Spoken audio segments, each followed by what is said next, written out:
تو یہ کہا جاتا تھا کہ ایک مرتبہ لیبیا نے کسی اور ملک نے کوشش کی کہ ان کو جیل سے اچک لیا جائے، لیکن یہ کوششیں ناکام بنا دی گئیں۔ عام طور پر جہاں اس طرح کے ہائی پروفائل پریزنرز ہوں وہاں پر سیکیورٹی کی کم از کم 3 سے 4 لیئرز ہوتی ہیں، کچھ ہمیں نظر آتی ہیں، کچھ نظر نہیں آتی ہیں۔ انٹیلیجنس کے اہلکار وہاں پر موجود ہوتے ہیں سول کپڑوں میں، عام شہریوں کی شکل میں۔ اس کے علاوہ اگر حکومت چاہے تو رینجرز تعینات کر سکتی ہے، دیگر سیکیورٹی فورسز ہوتی ہیں، اس کے ساتھ ساتھ پولیس اور جیل حکام۔ تو اڈیالہ کی سیکیورٹی کو بریچ کرنا یا بریک کرنا اتنا آسان کام نہیں ہوگا، لیکن خدا نہ خواستہ اگر اس طرح کی صورتحال ہوتی ہے تو جس طرح میں نے بتایا ہے کہ اس میں کولیٹرل ڈیمیج از مسٹ، وہ ضرور ہوتا ہے، دونوں اطراف سے، دونوں جانب سے اس میں جانیں ضائع ہونے کا اندیشہ ہمیشہ رہتا ہے۔ تو خیر میں تو اس پر مزید بات نہیں کروں گا، کیونکہ اس طرح کی حرکت سے کوئی بھی بڑا نقصان ہو سکتا ہے کسی بھی جانب سے فائرنگ کے نتیجے میں۔ جو بس میرا خیال ہے اتنا ہی کافی ہے سمجھدار کے لیے، یہ اشارہ بہت زیادہ کافی ہونا چاہیے، کیونکہ امید ہے پاکستان تحریک انصاف سیکیورٹی اداروں کو یہ بہانہ یا یہ پریٹیکسٹ نہیں دیں گے کہ وہ جیل بریک، پہلے ہی جیل بریک کی جب باتیں ہو رہی ہیں تو اب اڈیالہ جیل کے اطراف جو گاؤں یا چھوٹے چھوٹے قصبے ہیں ان کو ریڈ زون قرار دینے کا فیصلہ ہو چکا ہے، اور اس کی سیکیورٹی مزید بڑھائی جائے گی۔ وہاں پر کسی قسم کا مظاہرہ کرنے کی اجازت نہیں دی جائے گی، کسی قسم کا دھرنا دینے کی اجازت نہیں دی جائے گی۔ گزشتہ روز وفاقی وزیر اطلاعات عطا تارڑ اس حوالے سے اپنا یہ حکومت کا مدعا بیان کر چکے ہیں۔ اب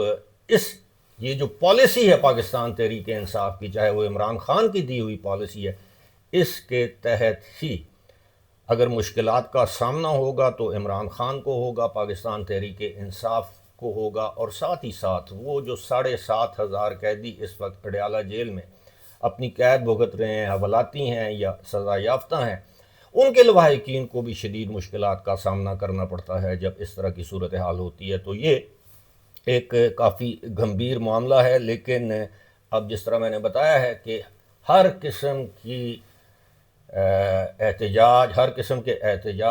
قسم کے دھرنے، ہر قسم کی پولیٹیکل ایکٹیویٹی اڈیالہ جیل میں کے ارد گرد ایک حصار بنایا جائے گا، اس سے آگے اس کی اجازت نہیں دی جائے گی۔ یہ تو ہو گئی جیل بریک کی بات۔ اب بات کرتے ہیں فیض حمید کے حوالے سے۔ سابق لیفٹیننٹ جنرل، ویسے کہا جائے وہ تو ابھی بھی لیفٹیننٹ جنرل ہیں، جب تک ان کو سزا نہیں سنائی جاتی اس وقت تک وہ لیفٹیننٹ جنرل ہی رہیں گے، کیونکہ جب کسی ریٹائرڈ فوجی آفیسر کا کورٹ مارشل ہوتا ہے، فیلڈ جنرل کورٹ مارشل، تو اس کو دوبارہ ریسٹور کیا جاتا ہے اس رینک پر۔ تو اس وقت فیض حمید جو ہیں وہ ٹیکنیکلی ہی از لیفٹیننٹ جنرل۔ تو لیفٹیننٹ جنرل فیض حمید جو ہیں ان کے کیس کے حوالے سے فیصلے کی شنید دی ہے وزیر اعظم کے مشیر برائے سیاسی امور رانا ثناء اللہ نے۔ انہوں نے کہا ہے، جیو نیوز سے گفتگو کرتے ہوئے رانا ثناء اللہ نے کہا ہے کہ دسمبر کے مہینے میں ہی ان کے کیس کا یا ٹرائل کا فیصلہ آ جائے گا۔ کچھ ہمارے دوست یہ کہتے رہے کہ صرف 1 یا 2 نوٹیفیکیشن کا انتظار کیا جا رہا ہے، اور وہ نوٹیفیکیشنز جن کا انتظار کیا جا رہا تھا وہ اب جاری ہو چکے ہیں۔ وہ آپ جانتے ہیں کون سے 2 نوٹیفیکیشنز تھے جن کے حوالے سے کافی زیادہ چمگوئیاں کی گئیں، کافی افواہیں پھیلائی گئیں، لیکن بالآخر گزشتہ روز وہ دونوں نوٹیفیکیشنز جاری ہو گئے۔ اور کچھ لوگوں کا یہ ماننا تھا کہ نہیں، کیونکہ اتنے زیادہ گواہ ہیں، اتنا بڑا کیس، اتنے طویل عرصے تک یہ کیس چلا، تو اس کو وائنڈ اپ کرنے کے لیے، اس کا فیصلہ لکھنے کے لیے پھر یہ فیصلہ آگے دیا جاتا ہے اپنے افسران کو، وہ اس کی توثیق کرتے ہیں اس فیصلے کی، پھر اس کے بعد یہ فیصلہ سنایا جاتا ہے۔ عام طور پر 3 سے 4 ہفتے لگتے ہیں ٹرائل مکمل ہونے کے بعد یہ فیصلہ سنانے کے لیے۔ اور اب رانا ثناء اللہ نے یہ خبر دی ہے کہ دسمبر کے مہینے میں ہی، یعنی اسی مہینے کے آخر تک یا وسط میں فیض حمید کا کے کیس کا فیصلہ سنایا جائے گا۔ تاہم رانا ثناءاللہ نے کہا کہ وہ سزا کے حوالے سے کوئی پیشن گوئی نہیں کرنا چاہتے، نہ وہ جانتے ہیں کہ ان کو کتنی سزا ہوگی یا وہ اس ٹرائل میں یا مقدمے میں بری ہو جائیں گے، جس کے امکانات بہرحال بہت کم ہیں۔ فی الحال اسی کے ساتھ مجھے دیجیے اجازت۔ خدا حافظ۔